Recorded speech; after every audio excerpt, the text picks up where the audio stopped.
Достар, баршаңызға сәлем. Бүгін қазақ тілінде мәтін тыңдайтын боласыздар. Мәтіннің тақырыбы менің үйім деп аталады. Осы мәтін бойынша өздеріңізге таныс емес жаңа сөздерді жазып алыңыздар, немесе есте сақтауға тырысыңыздар. То есть старайтесь запоминать новые слова для вас. Напишите или старайтесь запоминать. Олай болса бастаймыз. Ең алғашқы мәтін. Мен қазір қазақ тіліндегі нұсқасын толық оқып шығамын, сосын бірге аударатын боламыз. Менің есімім Марал.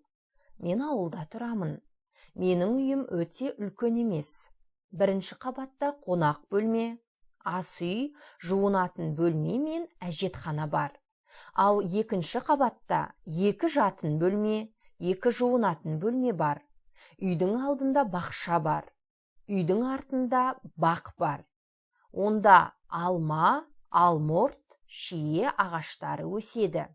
Үйдің жанында оң жақта гараж тұр. Енді осы мәтінді орыс тіліне бірге аударып көрейік. Менің есімім Марал, менің атым Марал, меня зовут Марал. Мен ауылда тұрамын, я живу в деревне или в ауле, да? Менің үйім өте үлкен емес. Менің үйім өте үлкен. Мой дом очень большой. Но здесь есть отрицательная форма, емес. То есть мой дом не очень большой. Бірінші қабатта қонақ бөлме, ас үй, жуынатын бөлме мен әжетхана бар. Қонақ бөлме – это зал, гостиная. Ас үй – кухня, жуынатын бөлме – ванная. Әжетхана, дәретхана – это туалет. То есть на первом этаже есть зал, кухня, ванная и туалет. Ал екінші қабатта екі жатын бөлме, екі жуынатын бөлме бар. Ал екінші қабатта, на втором этаже, екі жатын бөлме, два спальные или две спальные, екі жуынатын бөлме, две ванные есть. Үйдің алдында бақша бар. Впереди дома есть огород, бақша бар. Үйдің артында, за домом есть сад, бақ бар.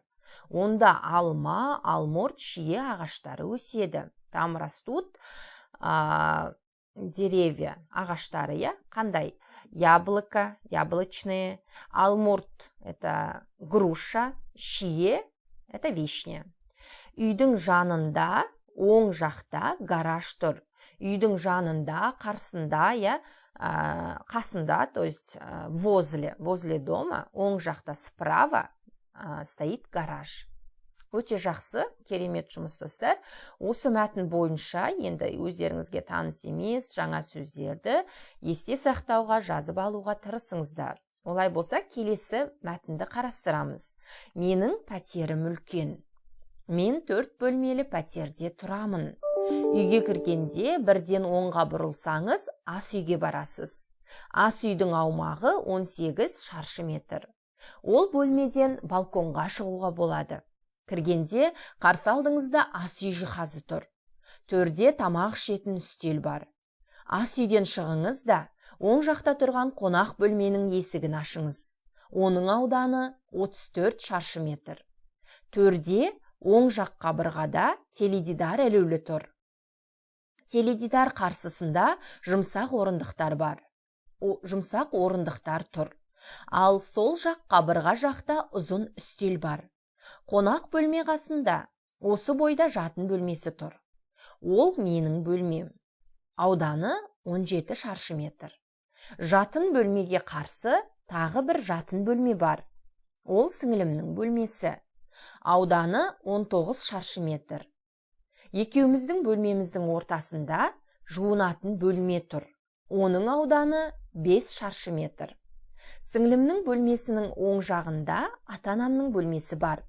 Ол бөлменің ауданы 20 шаршы метр.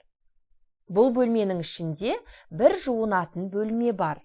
Оның ауданы 4 шаршы метр. Ал кіреберістің жалпы аумағы 20 шаршы метр. Менің үйім осындай. Өте жақсы. Енді осы мәтінді орыс тіліне аударуға тырысып көріңіздер. Менің пәтерім үлкен. Ең алғашқы сөйлем, аударып көріңіздер. Менің пәтерім үлкен, моя квартира большая. Мен 4 бөлмелі пәтерде тұрамын. Я живу в 4-комнатном квартире, четырехкомнатной квартире. Үйге кіргенде бірден оңға бұрылсаңыз, ас үйге барасыз. Үйге кіргенде, как зайдете в дом, домой, бірден оңға бұрылсаңыз, сразу, если повернетесь направо, ас үйге барасыз. То барасыз, көресіз, можно сказать, ас үйді көресіз. Можете увидеть кухню или зайдете в кухню. Ас үйдің аумағы 18 шаршы метр. Ас үйдің аумағы, то есть площадь кухни, составляет 18 квадрат метров. Ол бөлмеден балконға шығуға болады. Ол бөлмеден из кухни, получается, или из этой комнаты балконға шығуға болады. Можете выйти, выходить на балкон. Келесі сөйлем, кіргенде қарсы алдыңызда ас үй жиһазы тұр. Кіргенде, как зайдете, қарсы алдыңызда напротив ас үй жиһазы тұр. Ас үй жиһазы – это кухонная мебель, то есть стоит кухонная мебель. Төрде тамақ ішетін үстел бар. Төр деген қазақта, төр – это почетное место, также переводится как верхняя сторона комнаты, стола, то есть это төр. Төрде тамақ ішетін үстел бар. То есть на верхнем стороне, получается, комнатой, тамақ ішетін үстел бар. Есть кухонный стол, который мы кушаем, дейді. Ас үйден шығыңызда, оң жақта тұрған қонақ бөлменің есігін ашыңыз. Ас үйден шығыңызда, выходите с кухни, оң жақта тұрған, который стоит справа, қонақ бөлме – это зал. Откройте дверь гостиной. Оның ауданы 34 шаршы метр. Его площадь 34 квадрат метр. Төрде оң жақ қабырғада теледидар ілулі тұр. Төрде, получается, на верхней стороне, оң жақ қабырғада. Қабырға деген – это стена. На правом стене теледидар ілулі тұр. Висит телевизор. Теледидар қарсысында жұмсақ орындықтар тұр. Теледидар қарсысында, то есть напротив телевизор, стоят жұмсақ орындықтар. Жұмсақ орындықтар – это мягкие стульчики, то есть пуфики. Стоят мягкие стульчики. Ал сол жақ қабырға жақта ұзын үстел бар. Ал сол жақ қабырға жақта, сол жақ деген слева, қабырға жақта, қабырға деген стена. Ұзын үстел бар. Есть длинный стол. Қонақ бөлме қасында, осы бойда жатын бөлмесі тұр. Қонақ бөлме қасында, возле зала, возле гостиной, получается, есть, стоит жатын бөлмесі, есть спальная комната.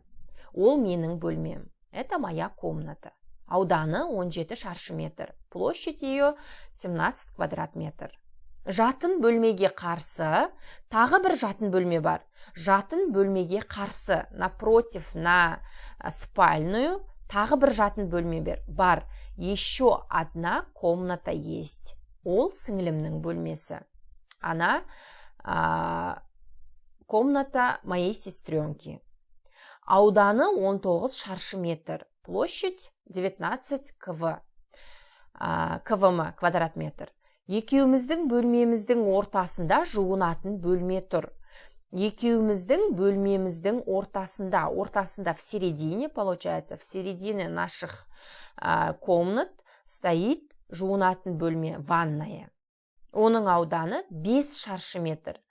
Ее площадь 5 квадрат метр. Сіңлімнің бөлмесінің оң жағында ата-анамның бөлмесі тұр. Сіңлімнің бөлмесінің оң жағында, справа комнаты моей сестренки, бөлмесі бар. Есть родительская спальная, родительская комната. Ол бөлменің ауданы 20 шаршы метр. Ол бөлменің ауданы, площадь этой комнаты составляет 20 квадрат метр. Бұл бөлменің ішінде бір жуынатын бөлме бар. Бұл бөлменің ішінде, внутри этой комнаты, бір жуынатын бөлме бар. Есть ванная. Есть одна ванная комната. Оның ауданы 4 шаршы метр. Ее площадь 4 квадрат метр. Ал кіреберістің жалпы аумағы, переводится. Кіреберіс это прихожка, прихожая. Жалпы аумағы, общая площадь. Общая площадь прихожки составляет 20 квадрат метр. Менің үйім осындай дейді. Осындай деген такой. Менің үйім, мой дом такой. Өте жақсы, керемет жұмыс достар. Енді осы менің үйім, үйдегі жиһаздарды қазір сіздермен бірге аударып көрейік. Тоңазытқыш. Тоңазытқыш, как переводится? Это холодильник. Кітап сөресі. Кітап деген это книга. Сөре деген это полка. То есть книжная полка. Шелек, ведро. Жастық, жастық. Жастық это подушка. Көрпе, аударып көріңіздер. Көрпе это плед. Шаң сорғыш. Шаң деген это пыль, сору деген это сосать, а шаң сорғыш это пылесос. Кілем, ковер. Қол орамал, қол орамал. То есть қол орамал, бет орамал это полотенце. Кереует, аударыңыздар. Өте жақсы, это кровать. Тамаша жұмыс достар, жарайсыздар. Бүгінге осы мәтіндерді тағы да бір рет тыңдап, мазмұнын айтуға тырысыңыздар. Друзья,